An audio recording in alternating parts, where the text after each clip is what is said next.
Hello, and welcome to another live chapter reading of Dating the It Guy by Krysten, Lindsay, Hager, as brought to you by Itsy Bitsy Book Bits. Chapter 1. My mother always told me I was a day late and $1 short. So true. For one, I had this amazing intuition where I can sense things before they happened, except I never really realized what it was trying to tell me until after it was over. Like last Monday, when I was at my friend Kylie's house, helping her color her hair to be dark like mine, I had made this joke about her mom's lawn gnomes getting attacked by a cougar. I don't know why I said it, but she said that no self-respecting cougar would touch those ugly things. That night, it was on the news. An escaped cougar was seen in a Detroit suburban neighborhood carrying a small elf. Now, I walked around saying, hot soccer players are wandering around upstairs, but so far, nothing. I've tried to blow stuff off in front of my friends because I didn't want them to think I was weird, but it was hard to deny I didn't have some sort of psychic insight when last week I sensed my grandma was sick. Later that day, we got a call. She had a stroke. That's why I never ignored my instincts. And why, on the first day of summer school, I had this feeling my life was going to change. I wish I'd also had the instinct to wear a cuter outfit. But, like I said, it only takes me so far. Besides, I figured nothing exciting was going to happen in summer school. After all, I was only taking a 4-week class because my internship at the local newspaper had been canceled after they said you had to be 16 with a driver's license to intern there. You'd have thought they would have put that in the requirements or something, but the editor told me it was a new policy they forgot to post on the website. But I had felt something was going to go wrong with the internship from the get-go. That's why I didn't waste my money buying new clothes for work. So now I was stuck in a classroom while some other jerk got my internship, all because my mother thought I needed something productive to do this summer. Like watching while my children wept wasn't productive. By the way, I didn't know if it was my intuition or the writer's crappy writing skills, but I always knew what was going to happen on the show. Even without reading the internet show spoilers. The class I was taking was supposed to be a gender and media class. I heard we were going to be watching videos and talking about current events, so I figured it wouldn't be too bad, maybe even fun. When I got to class, our teacher, Mrs. Ray, handed out the syllabus. I couldn't help but notice we were only watching 2 videos. Plus, we had a ton of written assignments. Would the fun ever stop? Mrs. Ray said we'd be doing a lot of group work over the next few weeks. Group work. Two words that struck fear into my heart. I glanced over at Kylie.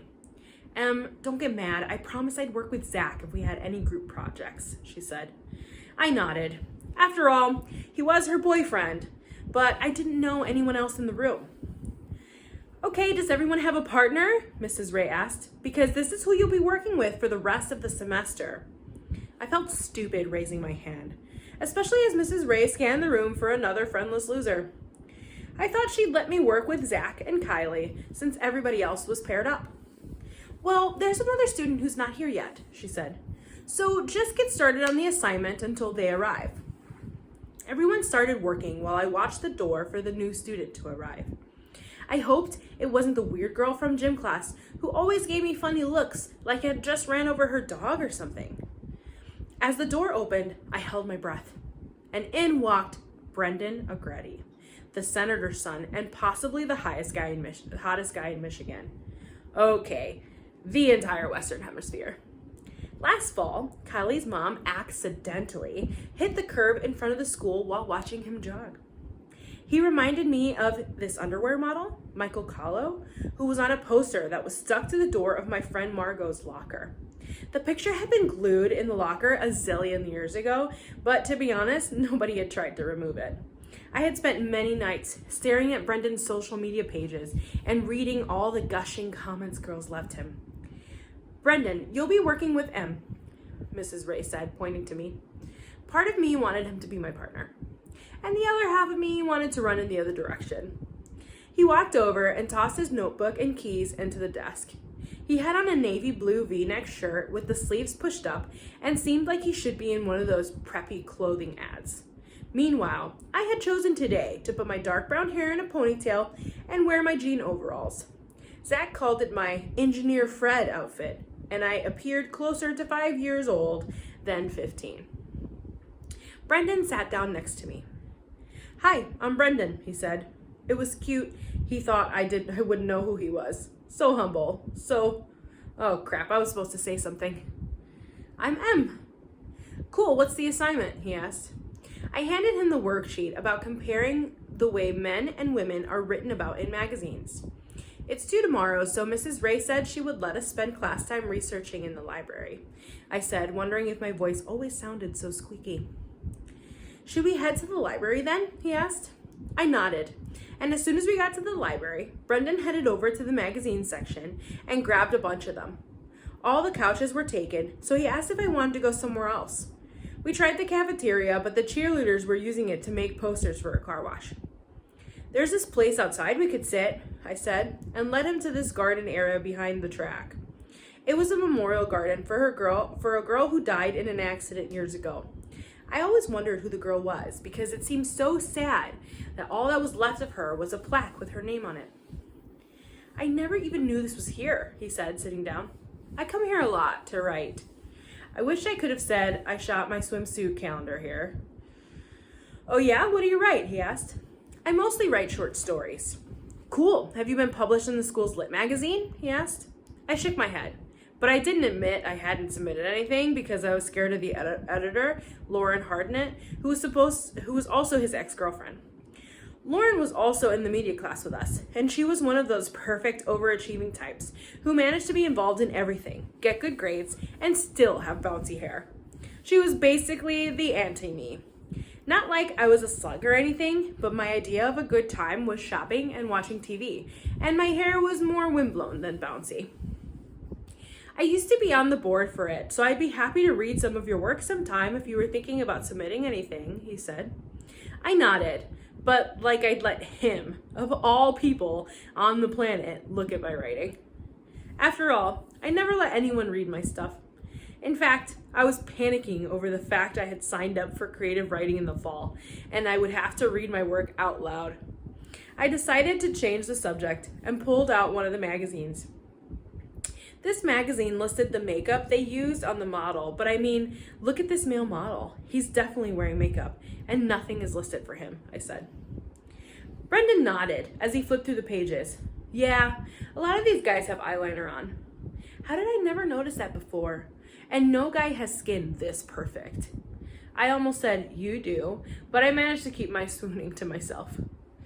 As we worked, I noticed he didn't take any notes, and I didn't have to use my intuition to figure out I would end up doing the whole project myself. Why did cute guys always think they were too good to do their own work? Brendan leaned forward to look at my notes, and part of his hair flopped in his face. He smoothed it back, leaving a trail of cologne. I was tempted to ask him what brand it was so I can buy some to spray around my room.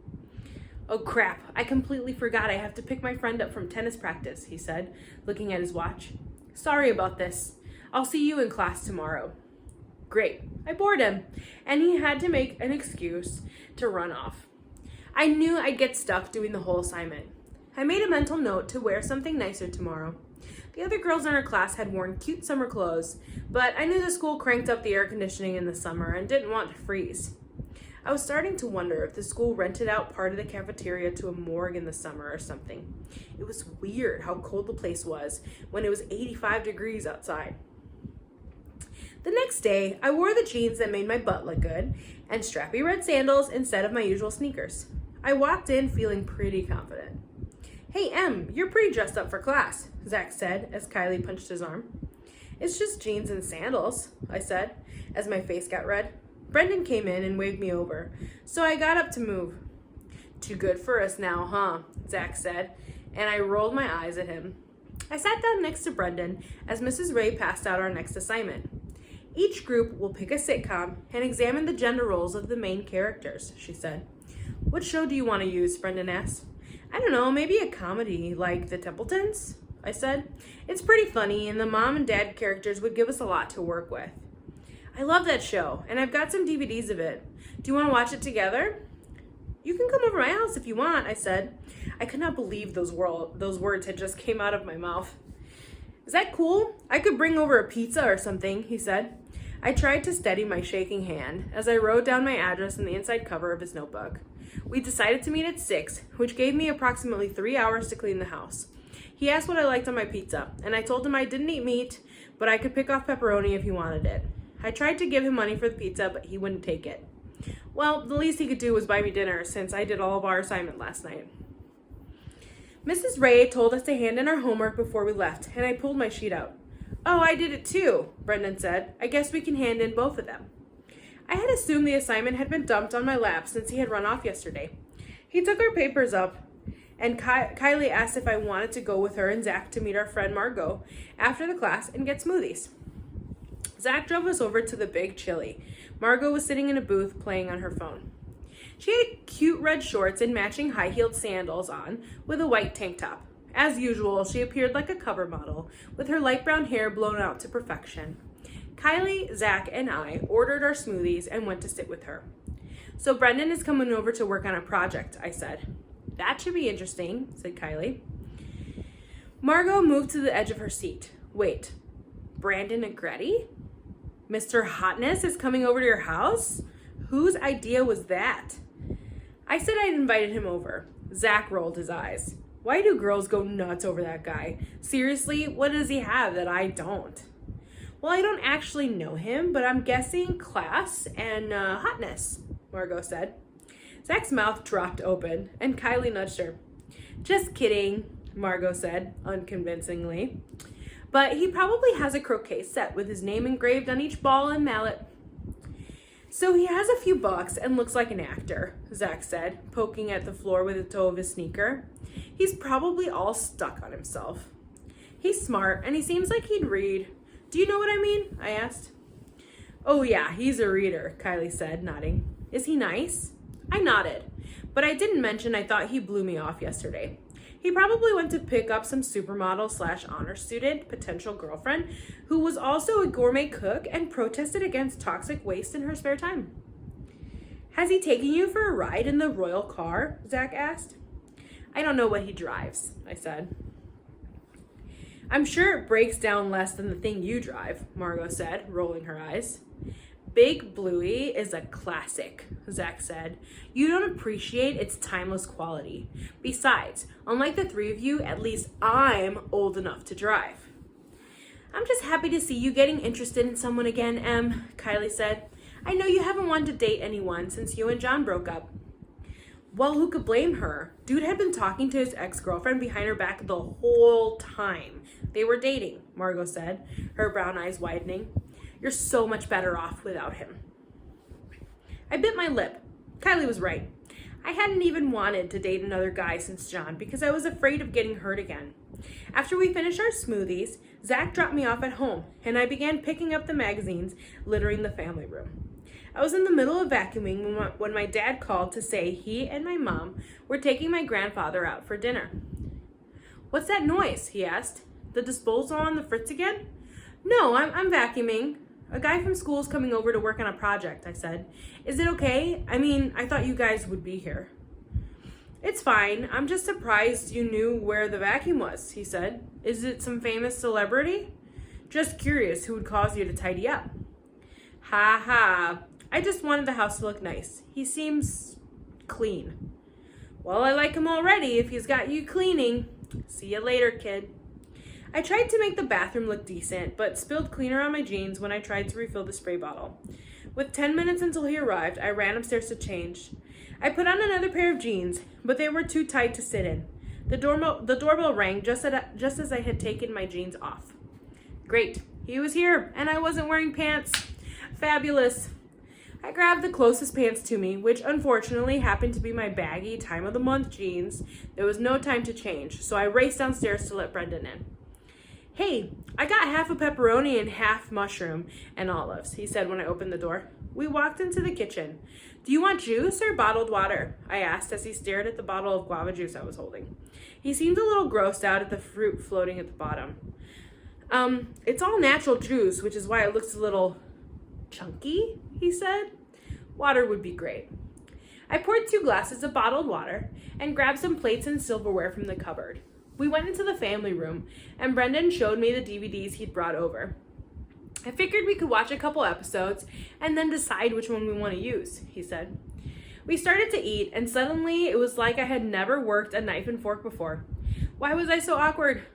He picked up his slice and took a bite without having mozzarella strings hanging from his mouth or getting grease on his chin. He even ate cutely and was considerate about the pizza toppings. Oh wow. He even put a coaster under his glass. Where did he find a coaster in my house? I leaned forward and realized that the green box that had sat on the coffee table for years was a coaster holder. Normally, I ate at least 3 slices of pizza, but today I only had 2, which I ate with a knife and fork. He had 4 pieces and some of the breadsticks that came with the pizza. I gave him the magnetic notepad off the fridge to take notes on the show and about died when he realized that it said, "Shop your buns off."